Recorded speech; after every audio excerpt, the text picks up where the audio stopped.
Ni kusalimu rafiki yangu popote ulipo na unapoendelea kusikiliza.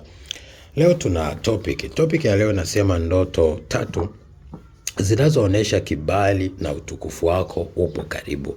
Kuna wakati Mungu analenga kututukuza au kutubariki. Ukisoma Mwanzo sura ya 12 mstari wa 1 mpaka wa 3, anamwambia Ibrahim, toka kwenye nyumba ya baba yako, nenda mpaka nchi nitakayokuambia, na huko nitalikuza jina lako na kukufanya baraka. Kila atakaye kubariki atabarikiwa, na atakaye kulaani atalaaniwa.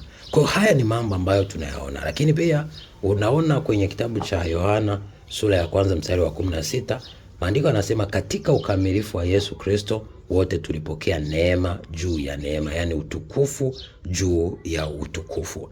Sasa hizi ndoto usipuuze. Ndoto ya kwanza, unapoona unajifungua au una mtoto, labda ni mama unajifungua au baba anaona ana mtoto kwenye ulimwengu wa roho, hiyo inamaanisha kwamba ni majira yako ya utukufu, kupata matokeo, kupata baraka.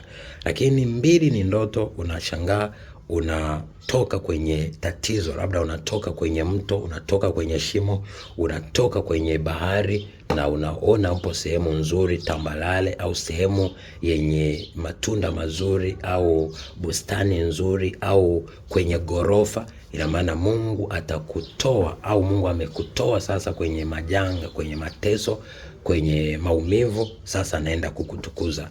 Lakini 3 ni ndoto unashangaa unaogelea kutoka kwenye mto, nimeshamaliza. Ndoto ya 4 ya 3 unashangaa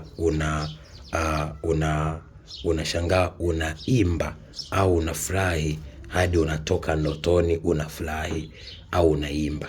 Hii inakuonesha kwamba ni majira yako ya furaha, ni majira yako ya kupata matunda, ni majira yako ya kutembea katika amani.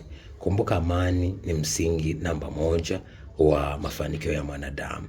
Na ukiona hivyo, amani inapoanza kutawala, ina maana ndipo baraka zinapoanza kuingia. Sehemu yenye hofu hakuna baraka. Sehemu isiyo na upendo hakuna baraka. Sehemu isiyo na utulivu hakuna matokeo, kwa sababu kila kitu kitakuwa hakipo kwenye amani na furaha. Nawapenda. Thank you for watching.